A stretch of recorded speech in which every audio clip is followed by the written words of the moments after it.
So I want to say a few things. I think mainly I've said a lot of nice things about Taiwan, but I do have some criticisms. I'm going to start with, I'm going to make a criticism sandwich. I'm going to start with something nice, then I'm going to criticize, and then I'll end it off with something nice.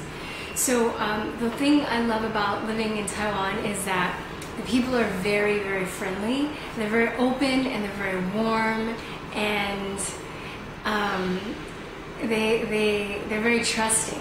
Like I was talking the other day about how they leave their shoes outside, which is something I can't get used to in Taiwan because, I mean, living here is like a shoe thief's dream. They're just shoes, nice shoes, like 20 pairs of shoes all over the place, right? They just leave their shoes out, house, apartment, you know, and I take my shoes off before I come into the house, but I leave them at the door inside, not anyway. So I think also I've had 3 incidents, I've heard of 3 incidents, personal people I know personally, where they've lost their wallet and with money, and somebody has come and returned their wallet to them. 2 incidences where the person realized that they didn't speak Chinese, and then they saw the ARC like, oh, this is a foreigner, and they actually brought their wallet to their house, right? I mean, the level of trust here is beautiful. I wish that we had that in our society. We don't at the moment. Maybe one day that's something to look forward to, but as of now, that's really, really, really rare in America. I come from a big city. I come from Los Angeles, so maybe in smaller towns, I don't know. But it's really touching, the level of trustworthiness and honesty that people have with one another here.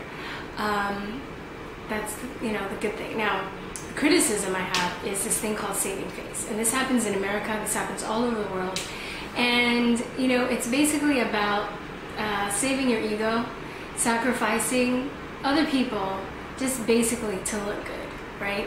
I had a friend that somebody made a mistake. It's a long story, but somebody made a mistake, and it wasn't her mistake, but she was blamed for it. When it was found out that it was somebody else's mistake, the person that made the mistake didn't want to fess up to it because they had already, you know, they'd already lost their face by acting a fool, right? So they'd rather just people keep on believing that they didn't make a mistake, and you know, and meanwhile, my friend is about to get like fired. You know, maybe she could be deported out on the street, no job, right? So this is very, it can be very serious, right? And you know, people say, oh, it's somebody's culture, it's their culture. Don't judge them for that. I'm like, no. You know, when somebody's culture is sacrificing somebody else's way of being, you know, it's not okay. It's not, if it's not edifying to the person. You know, some aspects of people's culture can be subjective, but I mean, you know, like female genital mutilation is somebody's culture. Does it make it right? Right? Maybe that's a bit extreme, but you know, it's the truth, right? So, you know, I just personally feel if it's interfering with somebody's way of life, if it's not edifying to the person, you know, I don't care if it's their culture. It's not a good thing. It's not edifying. It's not raising the level of awareness and humanity, you know, the best that we can be. It's just not like good, right? And I think this also causes people to lie a lot, to maybe not live their best life, and not to live fully self-expressed lives, because they end up saying things that they think people should hear, and not saying things that they feel that, you know, they should really say. It causes people to you know, not apologizing for things that they did wrong, you know. I think that's such a huge thing, to be able to apologize, to admit when you're wrong about something. So I'm going to go into that. So for instance, last week my refrigerator was broken, right?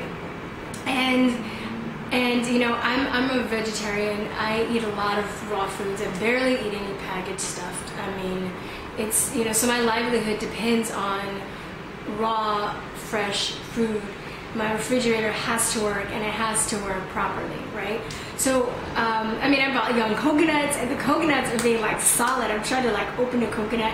Can't open a coconut. I'm like throwing the coconut on the floor. It's not, it's fucking, it's an iced coconut. I mean, coconuts are hard to open by themselves, but a frozen coconut. So anyway, I call I go downstairs, I ask the security guy to call the refrigerator repairman so he can come up and see my refrigerator. And so he does, and he comes up with the refrigerator repairman, and he's like, he looks at my refrigerator and he's like, oh, you just need to turn your knob the other way. And I was like, and what? I'm like, I'm not stupid. I can turn a knob the other way. What do you? He's like, no, 没有坏了, which means not broken, right, in Chinese. And I was like, 对坏了. You need to fix it. It's broken. I need to eat, right? And he's like, no, 没有坏了. And he picks up his toolbox, and I take his toolbox, I put it down. I'm like, 不要, which is like, no. I was like, 坏了, 不要, right? It was like, no, it's broken, right? So, you know, and I'm trying to explain to him that, you know, regardless, anyway, I'm trying to explain to him, you know, that he needs to stay and fix my refrigerator. And you know, I'm getting to the point where I understand the language, and I can speak a little bit. I can't fully express myself the way I want to. And in English, I'm very expressive. So it's just, I feel like a fucking verbal amputee, just trying to get through to this guy that please don't, like, leave. I need you to fix my refrigerator. And, you know, I purposely did not learn bad words in Chinese because I wanted to, I don't want to fall back on the bad words, you know, while I'm learning the language. So I can say fuck though. I can say that in Chinese, but that's it. But I don't want to fall back on the bad words. And if I knew bad words, then I would have used them all on him right there at that moment. I would have cursed him out in Chinese. You know, it was just so frustrating. I'm like on the verge of tears, and he finally leaves, and he's just like, all right, you know, lady, just get it together, just turn the knob, like chill out. And I'm like, fine, or whatever. Right, so I don't know, a few days go by, my refrigerator is fine, and I don't know what happened. I don't know if I hit the knob accidentally, if you know, a lot of this also has to do with my inability to read sufficiently. I'm like elementary level reader. I can't really read that well. I'm working on it, but you know, anyway, my refrigerator is fine. Right? And I now realize I made an ass of myself, and I feel like shit, right? And you know, I'm talking to my friend the other day about the whole saving face thing and how I hate it, and that's one thing I hate about the culture here, and how I just think it's like not, I don't know, it's not productive, it's not, I can't think of the right word, but it's just not good. For lack of a better word, I'm just going to say not good for any culture, you know. And granted, Americans, we have our issues too, but that's a whole nother video. So anyway, so I'm talking to my friend about the saving face thing. I'm like, I have to apologize. I have to say that I'm sorry. And I hate to apologize. It's like when you realize you made a mistake, it's like a knife in your fucking heart. It's like the worst pain. This stab in your ego. It's just like somebody just took a knife and ripped you through the bottom, your ego from like the inside out. It's terrible. It's horrible, right? But anyway, I get my friend to construct this apology in Chinese, and I go downstairs and I apologize to the guy in Chinese, and before I go, my stomach is like in knots, right?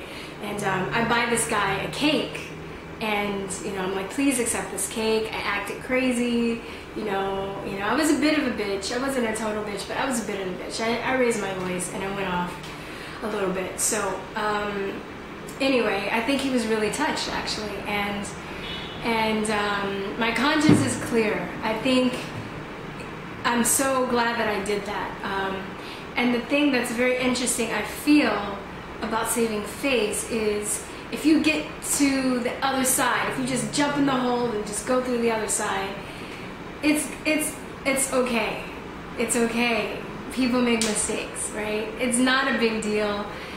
You know, if you just own up to it and admit it and move on, right? It's the holding on to it that like eats you up and makes you crazy and mad and, you know, and just twisted, you know? So I'm glad I did that. Had it been the other way, I seriously doubt that he would have apologized to me, but that's okay. I'm not judging him. That's his issue. That's his deal. I don't know for sure, but I think, you know, culturally speaking, 9 times out of 10, it wouldn't have gone the other way, and that's fine. But for me, for myself, for my soul, I feel like it was very edifying and uplifting. And as small as it may seem, I just think this is one of the ways that we can make the world a better place, as far as, you know, just little things, just the ways and how we relate to each other. You know, apologize for something that you did. It fucking hurts. It feels like, you know, your heart, your stomach's being ripped out. It's a terrible, horrible feeling. But at the end of the day, it's edifying. At the end of the day, people will respect you for it. You know, that's truly saving face. And I wish more people would realize that, because I feel that, you know, once you realize that, once more people did this, there'll be less pissed off people in the world, right? There'll be less grumpier people. There'll be less, you know, I don't know, there'll just a lot of less bullshit. That I just wish people would realize that and get over, you know, find not the courage, the lack of ego, whatever it is within themselves to do this, right? And it doesn't make you a bad person, you know, if you make a mistake. I think people think it makes them bad people. They feel like horrible people, but it doesn't. It doesn't. So yeah. So that's it. I just wanted to talk about living in integrity. How important it is for a better society, a better life for everybody, right? Not just me, but everybody. And one of my best friends said it perfectly. He said, living in integrity, it's a harder life, but a better life, right? At the end of the day, it's more work, but, I mean, it's more work, but at the end of the day, it's a better life.